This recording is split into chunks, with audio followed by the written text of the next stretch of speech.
What's up, everyone? Bryce Koon, Will Manis, Ralph Leary. We're going to be joining you in just a second as we take a look at Week 5, a heavy SEC slate. There's obviously some big games out of conference, but we're going to talk about that and more on tonight's episode of The Crowded Booth. Pile in here and make yourself feel at home. The Crowded Booth is coming on. The Crowded Booth with Bryce Koon.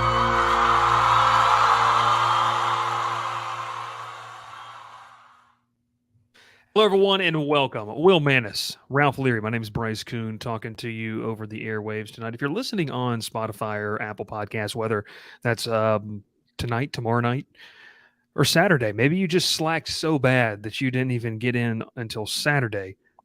We want to talk to you about that. That's a problem, but that's okay. We're live every single Monday and Wednesday evening talking college football for the Tech fans that I know that will be itching to hear about the Bowling Green contest tomorrow night. That's going to be a fun one. As they go, guys, they're going for over 500 for the first time since 2018. So, hey, it's a big potential day on the flats for Yellow Jacket fans. But, you know, that is what it is. You saw Will's video about Auburn. He's working through the pain, the suffering that has been Auburn. Yes. It's okay, Will. It's all right. 85. It's okay. Thank you to those 85. Yeah, 85 folks. Real quick message, not live on Facebook tonight. Facebook was acting up weird, and, Mr. Zuckerberg didn't want us to be over there, so that's okay. Live on YouTube and Twitter. If you want to get your comments in, head over to our Twitter page or to our YouTube page. You can make sure you're doing that and talking with us. We should have a fun show tonight. It should be fun indeed. Let's rock and roll. Week 5, heavy SEC slate. No ifs, ands, buts about it. We obviously college game day. We're going to take a look at some of those games, but we're going to kind of stay within the geographical footprint, try to keep it in between the navigational beacons. Rest in peace, Jimmy Buffett. And we're going to go with game number 1. This, folks, this is a matchup of the grocery stores. Publix against Kroger. What can we do? Guys, I've been waiting all day to say that. Florida against Kentucky. This is one that, oddly, guys, Florida's favored in this matchup. Will we throw it to you to begin tonight's show? They're high on the Gators. Oh, Kentucky's favored. I'm sorry. Kentucky's favored by Small like 1 favorite. point. Well, yeah, 1 point. A point. Dangerous line to play with. But Florida has had a dangerous offensive line. They've been able to run the football. Trevor Etienne has just been absolutely nasty dating back to that Tennessee game. They looked kind of sluggish against Charlotte. Can they keep things rolling up in Lexington, or is this a game where Kentucky kind of burst on the scene and says, hey, remember us? You know, we were that team in the SEC East that the folks thought could be in that number 2 spot. Yeah, you talk about Florida's offensive line. They've looked really good the last couple of weeks. I think Billy Napier and that offensive staff have kind of figured out who they are as an offense, and it starts on the ground, running behind that big offensive line with Trevor Etienne.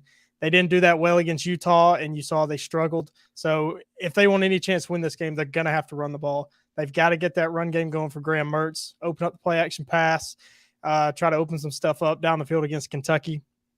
You know, looking at this game, Florida, they've got a slight edge defensively over Kentucky. They're much better against the pass than Kentucky is. Kentucky's been kind of up and down. Devin Leary transferring from North Carolina State. He's already thrown 5 interceptions. I mean, he's thrown for almost 1,100 yards, but already 5 picks. So if Florida can force 2 turnovers and probably run for 150 yards, they can win this game. But I'm going to take Kentucky at home as the slight favorite. I think Kentucky, they're going to be a little bit more conservative offensively. They're going to lean on their running game. They're not going to ask Leary to do as much and probably not put it in the air as much so he doesn't turn the ball over. If this was at Florida, I'd be going the other way. But with Kentucky at home, I'm going to give them the slight edge. Yeah, obviously there's no bad decision here. I mean, it's a 1-point favorite for a reason. Devin Leary, the one thing that concerned me, the 9 touchdowns to 5 interceptions, the 59% completion percentage. This is a guy that has already matched his interception output from back in 2021, and that was, truly a Heisman-level campaign that he put on at North Carolina State, 35 touchdowns and 5 interceptions.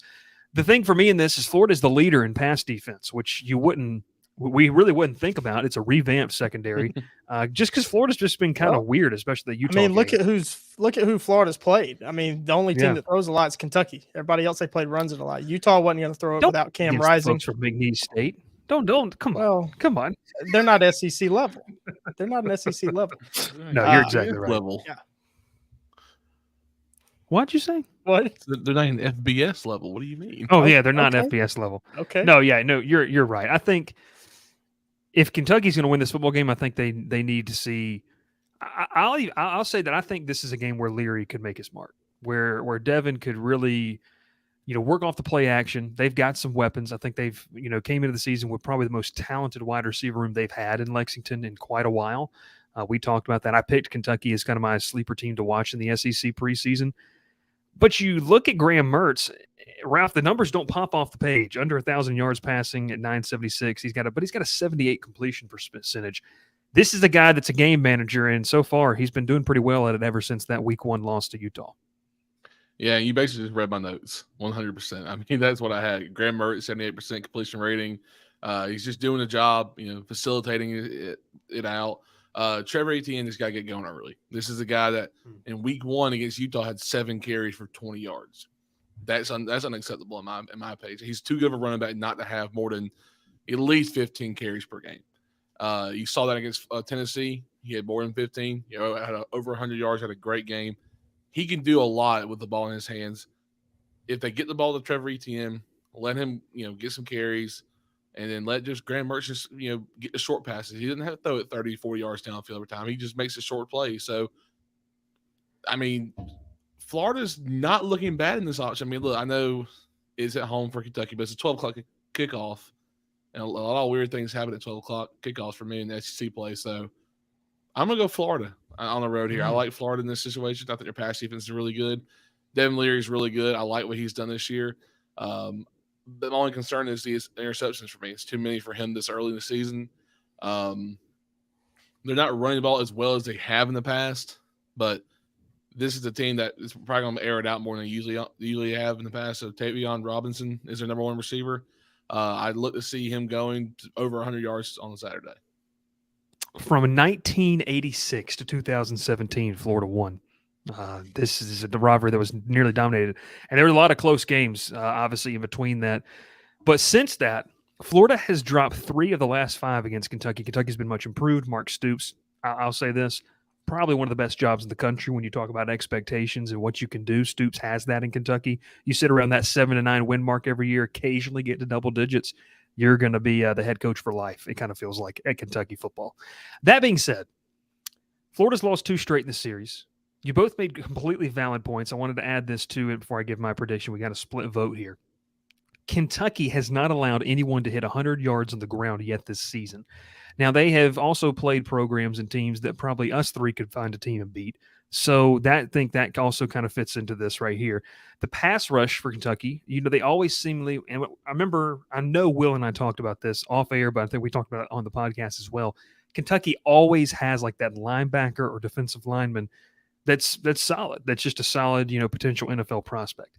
That being said, the number 1 pass defense in the SEC stands out to me. I know Will said they haven't played anyone that really lit them up, but they've also had a pretty good run defense. Teams not named Utah, they've averaged less than 3.5 yards a carry against. So I'm going to pick Florida. I don't think this is going to be a pretty game. I think that this is kind of one of those, we've kind of mentioned, just an ugly game. But I think this is a game early on that we talked about this in the West last week, and I'm sure we'll talk about it, this week. For one of the teams in the East, like if you don't feel confident about Georgia, this is one of those games where you can say, okay, this is the first rung in the ladder of us trying to compete to get to Atlanta. And it kind of feels like an early elimination game with how the East would shape up. So I'm going to pick Florida, but I think we all agree this could go either way, and it really could be a close game. It could be a close one. Let's get to some comments here because I have no idea if this is really Billy Napier's. It's my man Steve Napier down there. He said cousin Billy wins this one. Austin Bodley, known fugitive. Kentucky wins their 3rd straight against Florida, 27-20. Known fugitive. Known fugitive. Kentucky, like Georgia, has not played anyone. Steve, I don't think you're wrong. And you let me show. I want to show my comment here. Yes, that's yeah. There we He's go. our favorite person There in we the world. go. This is also a really, really good topic that we could probably touch on. We might touch on towards the end of the show if we got some time, because that's a really good, Clemson being rumored to leave. But no, I think we all agree here. This is kind of a game where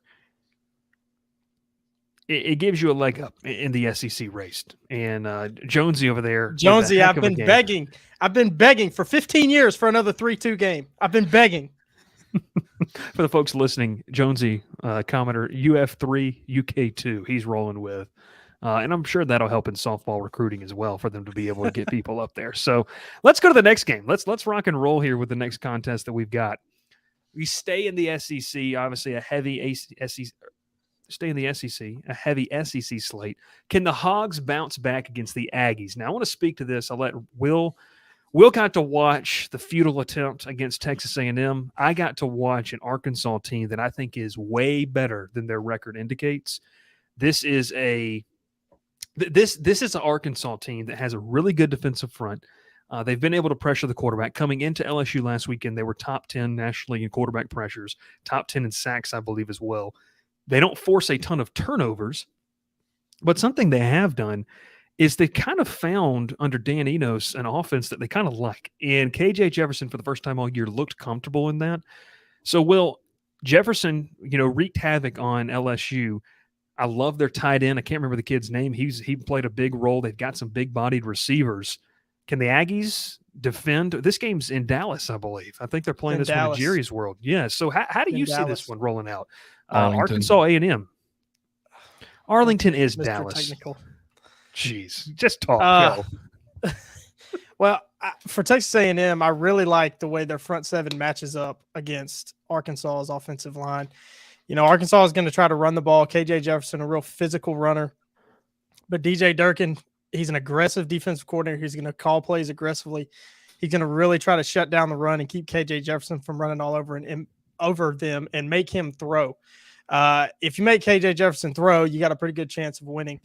You mentioned Arkansas's defense. They don't create a lot of turnovers. Well, good thing they're not used to that, because with Texas A&M, they're not going to turn it over. Max Johnson is taking over for Connor Wegman. Wegman went out. He's out for the year, but really no problem. I've rate Max Johnson higher than Connor Wegman. You can't deny what Wegman's done for A&M the last, I think he's up to like 10 or 11 games started for them over the last 2 years. Really, really good, but I like Max Johnson better.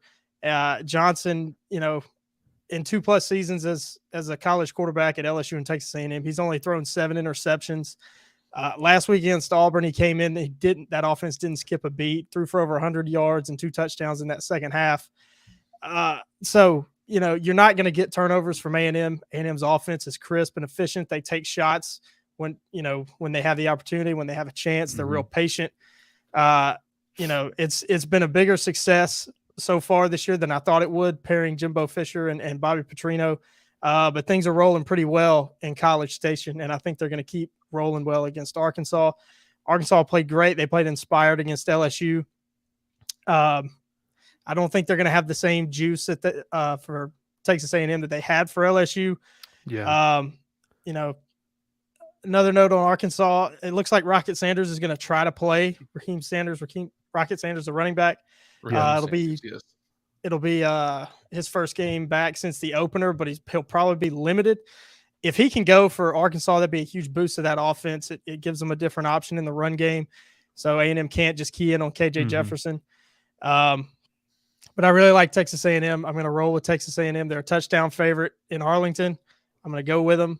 I like their offense. I like how their front seven matches up against Arkansas. I don't think Arkansas can throw it enough to keep with them and make enough plays in the passing game. Give me A&M. KJ Jefferson's going to have to be pretty amazing in this game for Arkansas to win. A couple things that stood out to me when I was watching Arkansas play LSU last weekend, and you mentioned it. Arkansas's offensive line played inspired. And look, that's the Arkansas LSU game. It doesn't matter where you put it on the schedule. It used to be the Friday after Thanksgiving. It does not matter. That's going to be a close game. It doesn't matter the spread. Yeah. The boot, I'll say this too. Standing next to the boot on the field, post-game and pre-game, that thing's huge. Like, it's a lot bigger than people think. It's pretty cool. That being said, Arkansas run defense, I mentioned how they've been really good. They really didn't They didn't inspire against. Logan Diggs had 14 carries, 97 yards.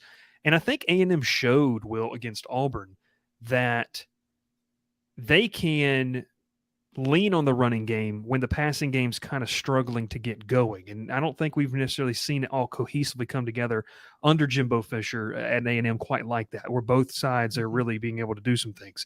That being said, penalties have really, really hurt Arkansas. 14 penalties and 2 turnovers against BYU, and then 11 penalties and 2 turnovers against LSU. You got to play almost perfect. So that being said, Ralph, I've kind of hinted where I'm going with this. I'm going to pick A&M 2. I think Aggies are able to kind of defend the home state. I just think it's just too tall of a task for Arkansas to go in there after spending so much emotional currency in the loss against LSU.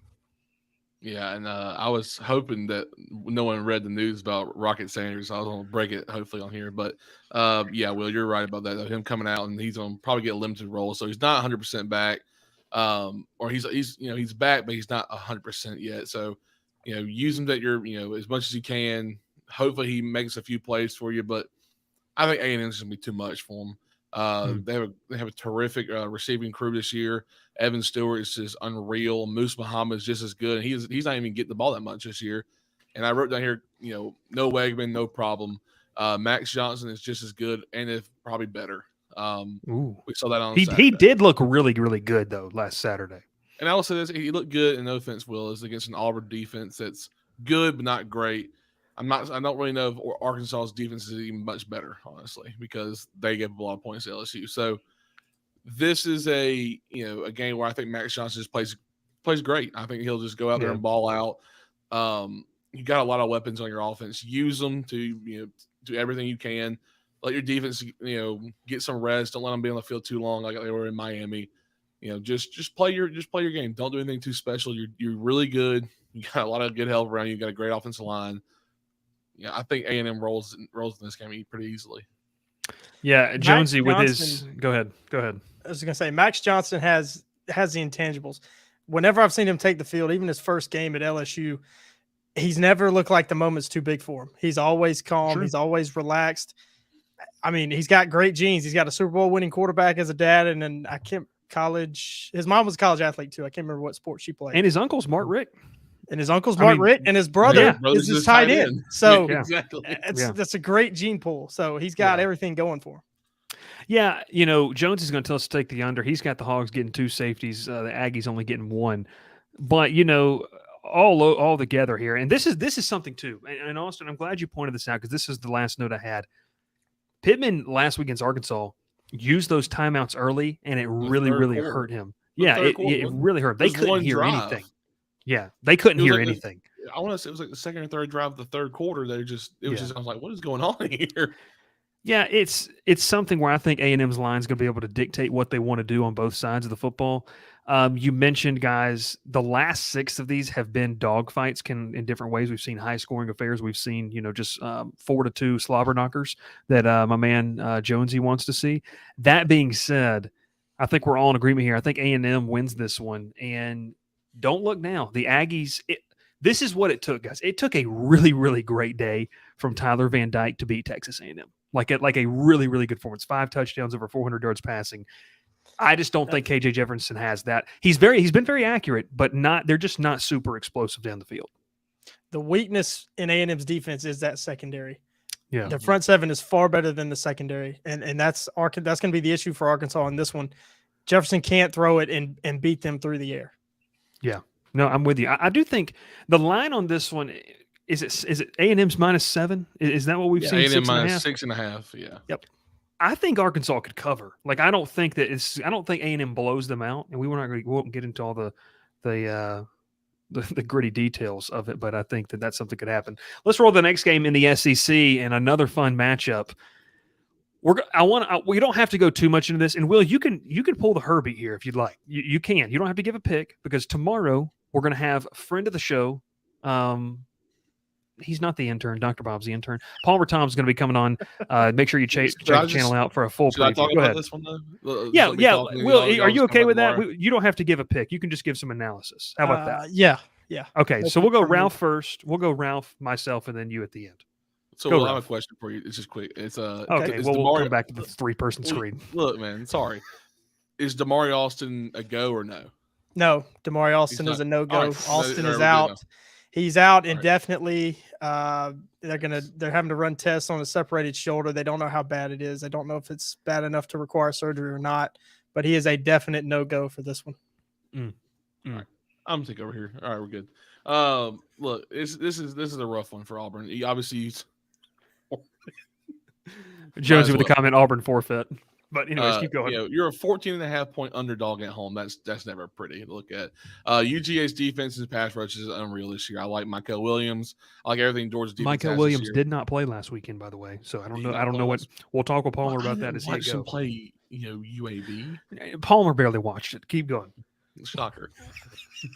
Look, I say this. The pass rush is still really good. No matter who they have out there. And they're going against a poor Auburn's offensive line. This is a more of a kind of a made up Auburn's offensive line. There's a lot of transfers of guys. They're not all really there yet together. It just takes time. It's not no offensive line clicks on day one. So things have to happen. A butt whooping every once in a while helps out a little bit with that. So I also I wrote down here probably no Damari Austin. So no Damari Austin at all. And then at the very bottom I just have Brock Bowers, because that's all you need to know is that man is unreal. He's the best athlete on the field when he's playing, no matter who he's playing against. What? What? I have no idea, Michael. I think I did a show. I think I did a solo show. I don't know. I have no idea. But that okay. Sorry. Let's just get it out of there. A couple things we got here. Matt says UGF at the half. Leave my dating life alone, Michael. No one likes you. Jonesy says the line is really strange in this game to him. I agree. Matt says UGF at the half at 17-3. Don't put Austin's up there yet.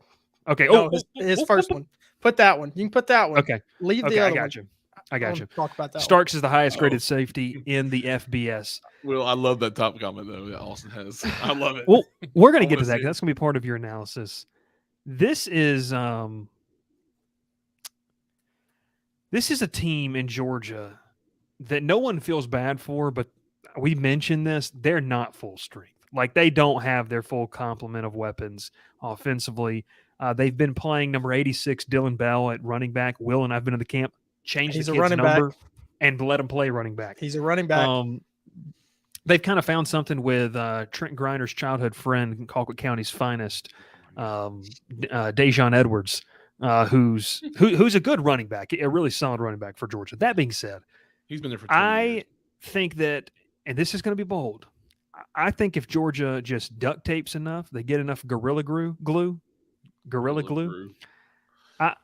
I think that they can manage against this offense. Auburn's offense hasn't inspired me at all. I think that this is something where, they couldn't get anything going. Will talked about it.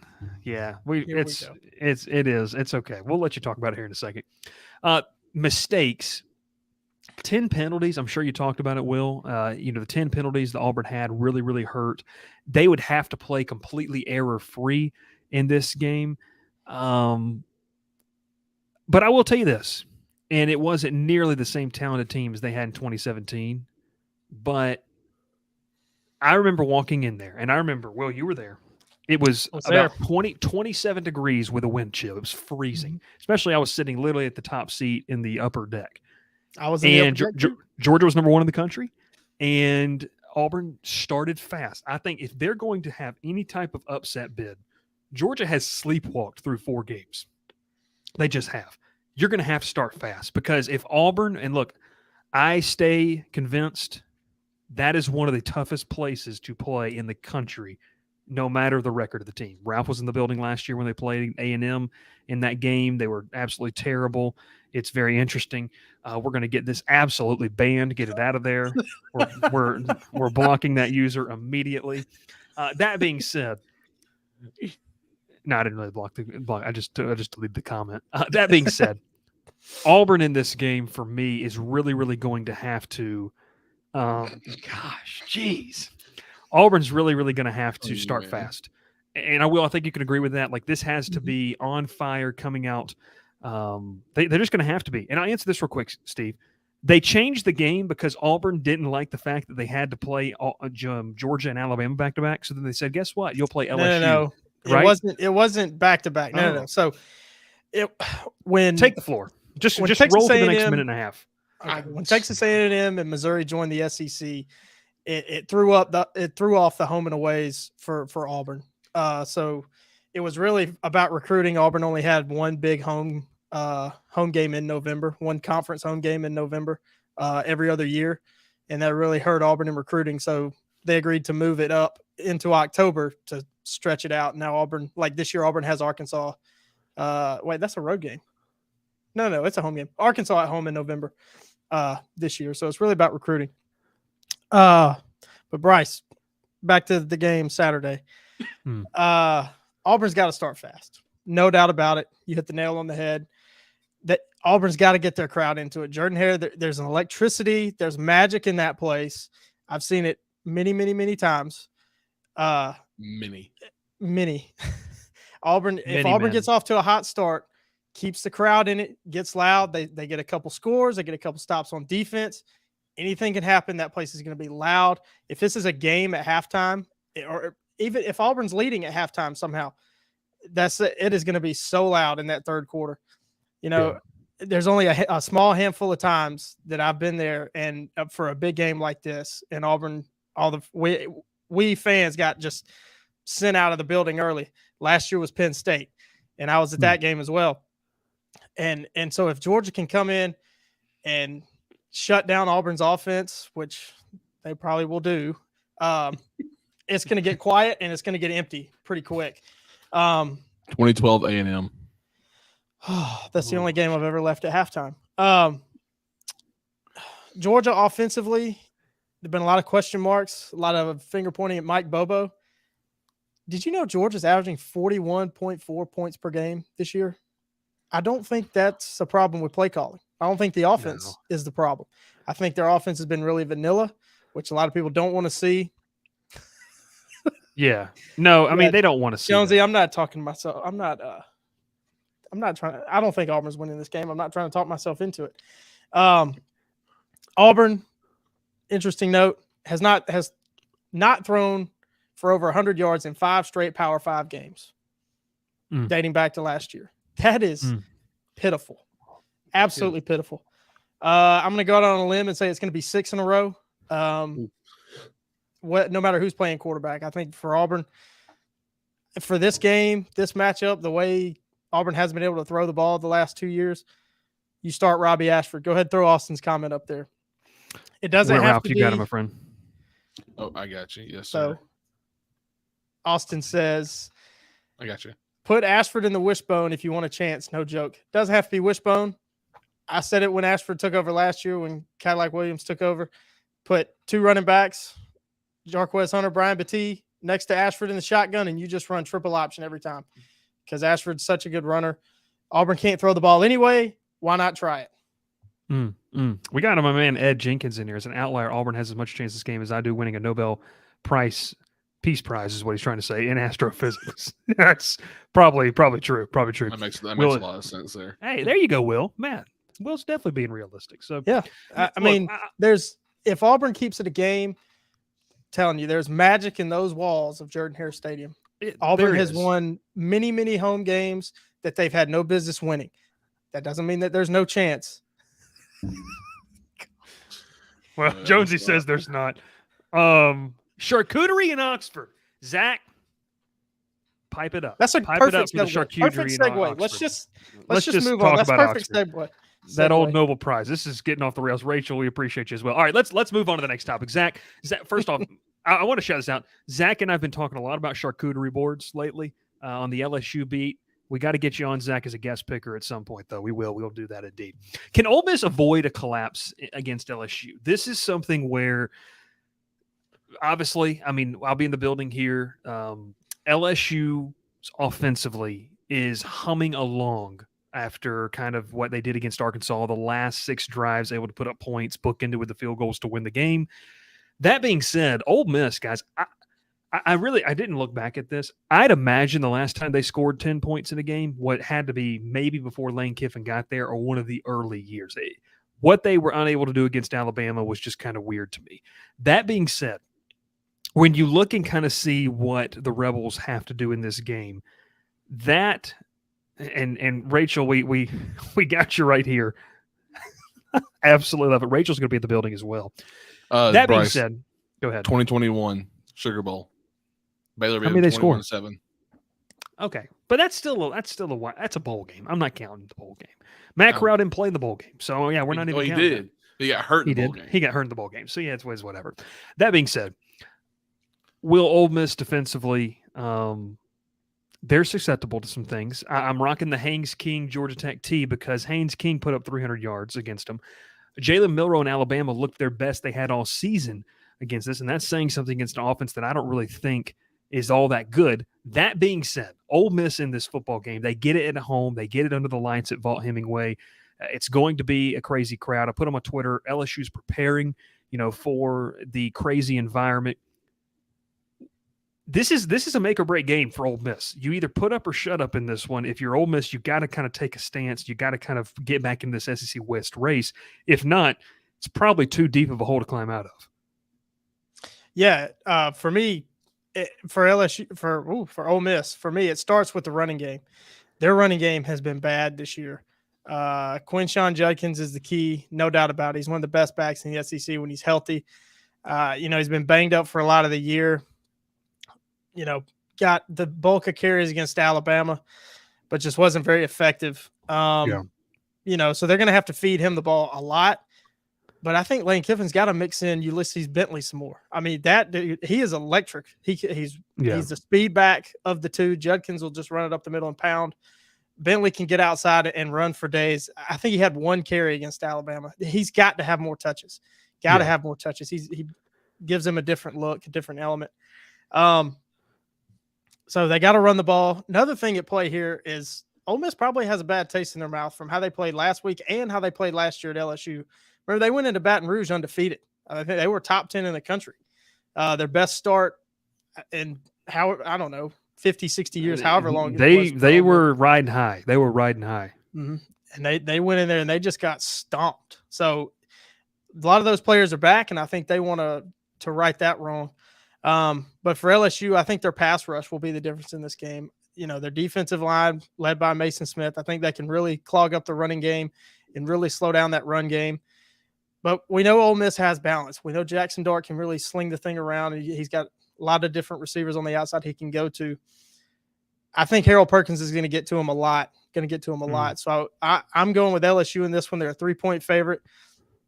I think that's kind of generous. I think LSU should probably be favored by more. I just think they're a better team. They're coming in feeling better. They got to feel great the way they came back and beat Arkansas in a big game. And they've really rebounded well since losing to Florida State. Yeah, and I saw the comment and I wanted to throw it up there with Matt right here. How bad LSU lost to Florida State versus the rest of the season has gone has kind of been perplexing with the way Florida State offense will play. I think it was just a chance. I'll say this, being, in the stadium down in Orlando, I completely believe that LSU went in there thinking we're the big bad team from the SEC. They kind of overlooked Florida State, if that's even possible. Florida State's a really, really good football team. I had them as number one in the country. I still think that they are. From the resume of what they've done so far this season, to me, they have proved the most kind of in that power rating. Ed Jenkins says Ole Miss can't beat LSU. Only one explosive running play of 20-plus yards all season. Just don't see them do enough to win. This is a really key stat, and that's fantastic. South Carolina might lead the SEC in passing, which is a really weird thing to think about, guys. But Jaden Daniels and LSU have been kind of cranking this up with more than 320 passing yards or more in each of the 4 games they've played. So it's a group that can really do some damage in the passing game. Malik Neighbors, Brian Thomas is a guy that's really been quietly emerging. Mason Taylor, we all know the freshman tight end from last year. He's now a sophomore, really, really nice player. The biggest thing for me in this game for LSU, they have found their lead back. The transfer from Notre Dame and Logan Diggs, 14 carries, 97 yards. He received the lion's share. I believe the only other guy to receive more than one other than Daniels was John Emery Jr., which he's really not been a factor so far this season. Another thing that I'll point out, and Ralph, I'll throw it to you on this after this. It's really about keeping the chains moving for Ole Miss's offense. Florida State was able to hit third down play after third down play. LSU's done a really good job defensively of getting folks into third and long. They just haven't been able to get off the field. That being said, the Ole Miss in their last 14 games, a little over a year, they are 13-1 when converting 44% or more of their third down tries. If they hit that number, they've got a good shot. They've got to keep this LSU defense on the field because that secondary is susceptible. Like, it's not very, very good. The front seven, Harold Perkins, Deshaun Womack, Mekhi Wingo, Mason Smith, Parrish. I mean, all of these guys, they've got a really formidable front, and Whit Weeks has been a nice little addition to the linebacker spot. That being said, I think LSU wins this game. I do think they cover. My final score, though, is 41-31. I think both teams put up a lot of points. I think it's going to be a shootout in Oxford. Yeah, Ralph, go ahead, my friend. No, you're good. I got one little important tidbit from this game. Michael Trigg is no longer part of the Ole Miss football team. Yeah. Their number one tight end transfer from USC with Jackson Dart came over. He's no longer with the team. No reason why right now. He just left. Basically, that was what Lane Kiffin said. I said, eventually you're going to have this your running backs do some work because Jackson Dart should not be your leading rusher on this team. With Quinshon Judkins and Ulysses Bennett. Ulysses S. Grant. Mm-hmm. Well, exactly. Yeah. You should have a better running room out of your running backs than your quarterback does right now. And I think that's poor, honestly. Secondly, I have LSU just, let Jaden Daniels do his thing. He's too good not to. I know, Bryce, we've talked about it. LSU fans think he's terrible. I don't know why. There's probably 50 to 60 plus colleges that would die for Jaden Daniels right now just to have him. There's probably 100. I mean, if we're honest with ourselves, saying, out of the 132 or 31 FBS programs, there's one in Auburn. I'm sure would love to have him. Dude, Jaden Daniels, you don't win SEC Player of the Week back-to-back years, or back-to-back weeks, I should say. That would be really impressive to win it just every single week for 2 years. But, you wouldn't be bad. So I do agree with you. Ralph, we got to keep moving along. So give me your prediction here. Where are you rolling with us? I got LSU covering. I mean, I don't know my score, but I got LSU covering. Yeah. Let's roll into that. Believe it's the final game. And Ed, we're going back. Ed Jenkins had two teams when we were in middle school at St. Luke, and it was Ole Miss and it was the Vols. And how often is Rocky Top going to be singing from Neyland Stadium? Now, listen, we all know what happened last year. South Carolina gets a much-needed win against Mississippi State in a game where the Bulldogs aired it out. Will Rogers and company said, look, we know we're trying to transition, but we're going to throw the ball. I believe he had over 400 yards passing in that game. Can Beamer Ball do enough? Will, is the magic run out from last year, or is this team just so much different? Can Rattler be consistent enough against a Tennessee team? Where do you see this game live? I think this team is just so much different. I mean, their offensive line is bad. It's bad. It's down there with Auburn at the bottom of the SEC. Rattler's been good though. Rattler has been able to navigate a poor offensive front. He's really good with his legs. He's really taking care of the ball this year a lot better than I thought he would. But I think Tennessee's going to be too much. Tennessee, after losing to Florida, they know that they can't afford another misstep. If they want to get to Atlanta, they've got to win out. I mean, they can't. Yeah. They're going to need some help along the way because Florida's going to have to lose, but they've got to win out. So they can't afford a misstep here. And I think they've got a bad taste in their mouth from last year. I know their fans do. They hated that game last year. So the fans want this game too. So it's going to be a rocking environment in Neyland Stadium. But the big key, Joe Milton's got to take care of the ball. They're going to air it out. That's what they do. They're going to just air it out. So Milton's got to take care of it. Tennessee, they got to pressure Rattler. If you get pressure on Rattler, he's going to turn it over. That's going to be the big key. Turnover is going to be the key in this game.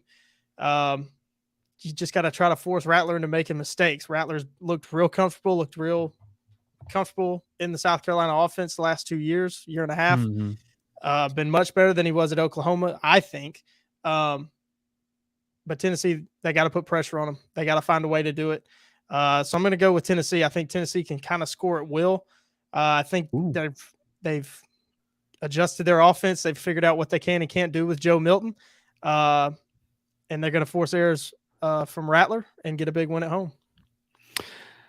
I like it. Ralph, go ahead on this game. South Carolina, Tennessee. Obviously a home game. Neyland Stadium's going to be rocking. And like Will said, that revenge factor going to be in the minds of those Vol players too. Yeah, you go back last year. That was the most embarrassing loss for Tennessee last year. I mean, obviously, wins against Alabama and loss against Georgia. They were hurting for a big win on the road at South Carolina and got blown out. It was probably the worst performance I saw at Tennessee all year long, honestly. But yeah, there's that bounce back factor. This is that revenge factor you want right here. This is the game you have circled on your calendar saying, we want them back. This is not last year. We're better than we were last year. I think Joe Milton's going to play a better game. He's looked better the last 2 weeks, but also Rattler's looked great this year. I mean, he really truly has. Especially I said his first half against Georgia, he looked really good. Second half, well, Georgia played better football, so that's what it is. I'm going to go Tennessee. It's at home. Neyland. It's a hard place to play, man. It truly is. Yeah. I got them winning probably by a touchdown. I think Tennessee wins this game. And Ed right there, big Tennessee fan, says names to watch: Dylan Sampson, Ramel Keaton. Keaton's a really, really nice player for them. Tyler Barron, Aaron Beasley. The biggest thing for me, and Will, you mentioned it, it's the pass rush for Tennessee. They've been wreaking havoc. South Carolina's really bad in the trenches, in my opinion. And I just think when you go back and look at the Georgia game, what the good things that they were able to do against Georgia, Tennessee's watched that and they said, we're not going to let them breathe. And Georgia kind of let them breathe. They played soft there in the first half. I see Tennessee winning this game by 10 or more. That's kind of my I don't know what the spread on this game is. 12.5. Don't remember. 12.5. Tennessee could cover that. So I think that the Vols get a big win. And look, they're going to be, funneling off the emotion. They, like we talked about, they can't afford to drop another SEC game after losing to Florida as well. So I like this one as well. Let's go back to Ed's comment real quick. Not to mention sloppy O-line playing Neyland at night with that crowd watch the penalties. That's going to be something very, very. Matt says the USC going to be playing Sandstorm all the way back to Columbia. So we'll see. That's going to be a very, very fun one to watch as well. We're going to take a quick break. When we come back, we're going to get into some of our games to watch and our best bets for this upcoming weekend, Week 5 in college football. Your soap is ugh, and your body wash is a synthetic detergent. But you're not a dish. You're a man. Switch to Dr. Squatch Natural Soap for Men. For men who build things. Open pickle jars on the first try. Slay dragons. And let their daughters braid their hair. Men who like to feel good and smell titillating. Dr. Squatch takes you places you never thought you'd go. Naked. All right, back here in the crowded booth, we've kind of dove into the big SEC games. And now, obviously, there's going to be big games that happen out of conference. Notre Dame and Duke. Our very own Dr. Bob is going to be at that one. The ageless Dr. Bob. We have zero idea of how old this man is, but he's doing a fantastic job. He's doing the work of the Lord. Speaking of the work of the Lord, shout out Josh Brown for shouting the show out on the social medias with that number 1 ranking for Florida State. We're going to get in now to, we've previewed the games. We're going to talk now about our best bets for this week. Now, I didn't put this one out there, but I did put this one over on the FanDuel app. Who was it again? Kentucky Vanderbilt, minus 13.5. Kentucky covered. Ralph, go ahead and throw mine up there. The best bet for the week. I'm going Missouri against Vanderbilt. I think that even though this game is going to be played in Nashville, I guess the stadium's still under construction. I'm not really sure what the status of all that is. No one does. I'll tell you this. There's Georgia, there's Kentucky, and there's Missouri. And, folks, that's the 3 unbeaten teams in this conference. I don't think that would have been on your bingo card to start the season. They've got a really nice balance. Luther Burden, I think, is – Malik Neighbors is really, really good. But Luther Burden is probably one of the he's probably the most underrated wide receiver in the country. Just what he's able to do. Brady Cook has looked really, really nice.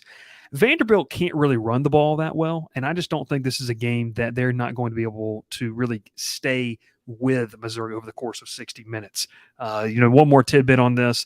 There's really a little margin of error. A.J. Swan has had some turnover troubles early in the season. They are 3-14 over their last 5 seasons when they turn the ball over 3 or more times. And, I think Missouri's going to have a little bit of fight, but I do think they pull away. I think they cover this 2-touchdown spread against Vanderbilt. So let's roll with the next one. I think it's Ralph's, his best bet. He's going to head out to the Big 12. Talk to us. Yeah, I got this right here.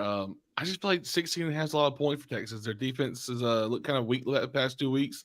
Give us a lot of points up to I would say or not a lot of points. They just didn't play very well against Wyoming, and then I want to say last week was I had it pulled up and everything too.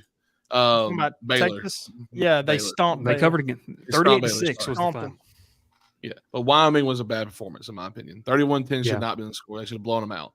But 16 and a half is a lot of points for Kansas. Kansas is not a bad team. This is not 2012, 2013. I guess I can go for like this isn't Charlie Weiss, Kansas. Yeah, this is not the Les Miles Kansas either. Oh, So, gosh. Oh, So this is a good Kansas team. They're very well coached. They have the other Jalen Daniels over there. So well, there's one Jaden Daniels and there's one Jalen Daniels. I meant to say they have the Jalen Daniels, not the Jaden Daniels. But yeah, they're a very good team. I don't think they're horrible. I don't think they win this game, but I think they can cover. But it's just like I said, 16 and a half is a lot of points here. Yeah.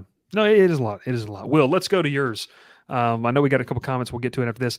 Will's going down to the American Conference, which is about G5. Little G5 action. Navy, who has been the topic of conversation back in week 0 for yours truly. You got Navy back in this one, but you think that South Florida is going to cover against a Navy team? I do. I really like what South Florida's done under new head coach Alex Golish. Airing it out. They're averaging over 430 yards a game through the air, or total 230 through the air. Good balance there. 230 through the air, 205 on the ground. Their defense gives up a ton through the air, 327, but only 88 on the ground. That's good going up against Navy. Navy's still running that option. They're trying to get a little bit of balance. Navy averaging over 113 yards through the air. That's probably the most that they've had in many, many years. But I just really like what Alex Golish has done down there at South Florida in year 1, and like them to go on the road and put up some points on Navy. I like it. We're going to take one more break real quick. When we come back, we're going with our week 5 games to watch, and then we'll wrap it up here on a fantastic Wednesday night. Hey everyone, Bryce Koon here with the Crowded Booth, and I'm excited to partner with Milton and Drew McCluskey as they get on their new venture, the Cajun Cousins Company. It's an all-stop shop for some of the best food and atmosphere entertainment that you're going to be able to have, especially this fall as college football is right around the corner. What is Cajun Cousins Company? Well, Milt decided to start this business back in Columbia, South Carolina. That's where they're based out of. Drew initially joined him after spending some time with the Saints, but they offer catered Cajun delicacies such as crawfish boils and Aunt Dottie's jambalaya. They bring everything and they can set up anywhere. Look, folks, they're passionate about giving people a reason to gather and to get to the culture that they love so much. They're expanding that brand to the low country of South Carolina, the upstate area, and other areas of the Southeast. So look, if you're going to throw that tailgate party or you're going to have a big gathering, reach out to Cajun Cousins Company today over at CajunCousinsCO.com to get that quote. Tell them the Crowded Booth sent you. We can't wait to see what they have in store this fall. That is Cajun Cousins Company. Fantastic stuff. Make sure to check them out. Based out of Columbia, South Carolina, in fact, but they'll go anywhere. Absolutely great job there done by one of Brookstone School's finest, Drew McCluskey, one of the best one of the best athletes we've ever seen. I mean, let's just be honest. Shout out to Drew McCluskey. Came in clutch for me one time. Sent me a signed Drew Brees football. So. Signed Drew Brees football. That's we won't talk about where it's at now, but it's fine. Cool. It's fine. Yeah. No need. Right, let's get to a couple. Whoa! Get out of there! I got to get to these comments real quick. We got a nice little bet brewing down here. First off, Dr. Bob says, "Look for me at game day Saturday morning. I'll try to drop by on Friday too." Then my man Ed in Austin, Georgia State to win the Sun Belt plus 1,500. He goes, "It might be the easiest 1,500 bet I've ever seen." That's a big one. Georgia State against Troy this weekend. Ed Jenkins, no shot State wins the Fun Belt. Austin, book it, Ed. Ed said, let's do it. And then Dr. Bob, giving you props there, Will. He likes this bet. USF's going to be a problem in the American under Golish. Yeah, I really like Golish. Where'd he come from? Tennessee. Oh, that's a offensive coordinator. Yeah, offensive coordinator. Yeah, that's a nice little pickup. All right, now let's get into our games to watch. Now, you might have saw mine. I got a Friday night special. After what I watched last... You and I both do, actually. We both do.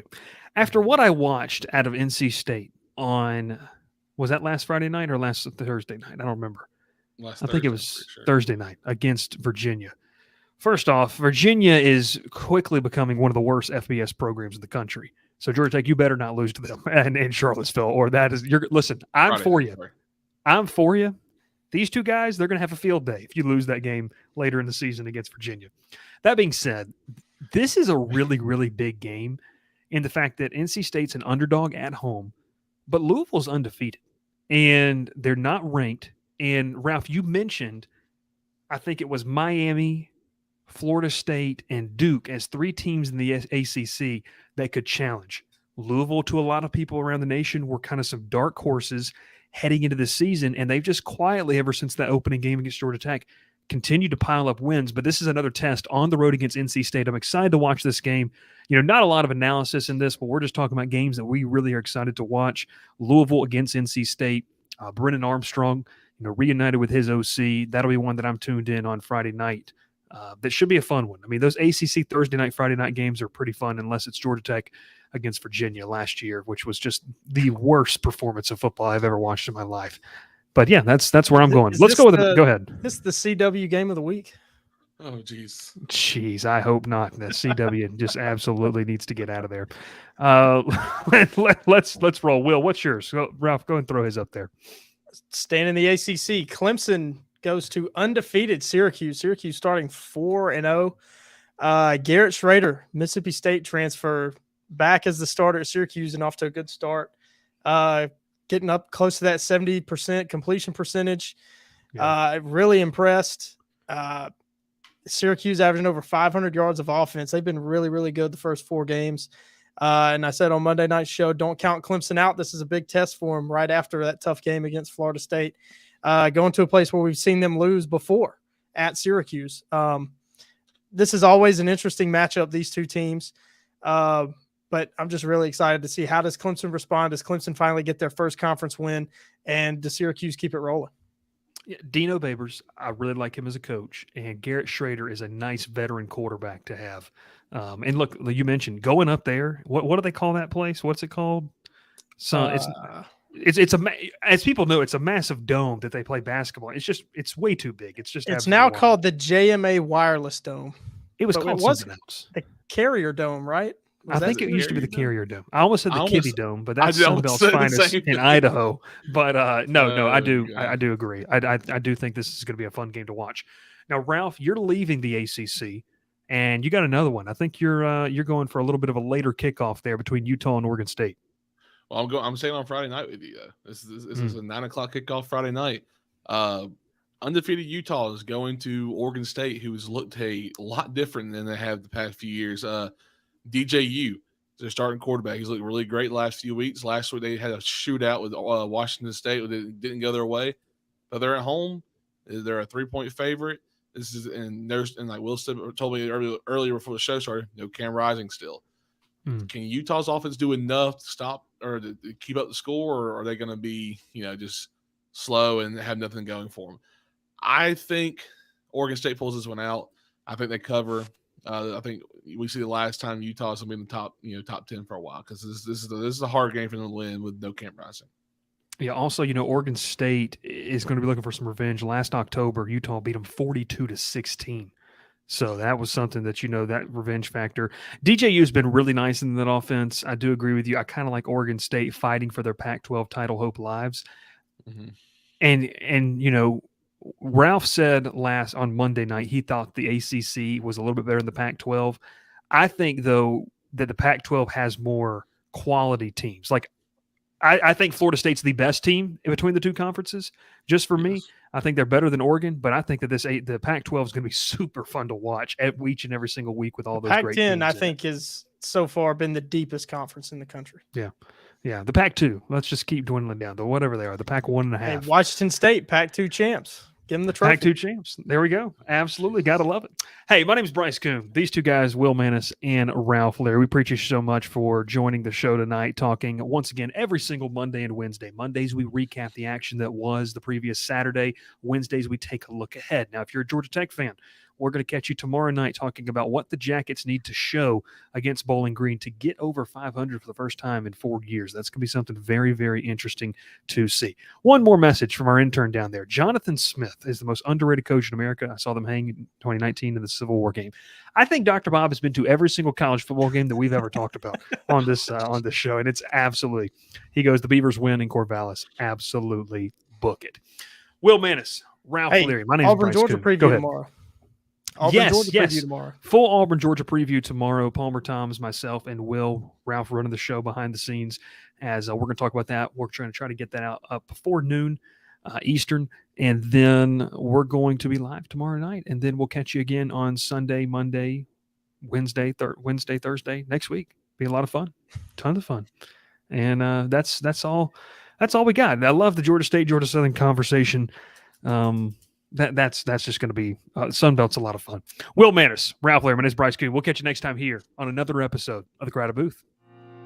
Pile in here and make yourself feel at home. The Crowded Booth is coming on. The Crowded Booth with Bryce Koon.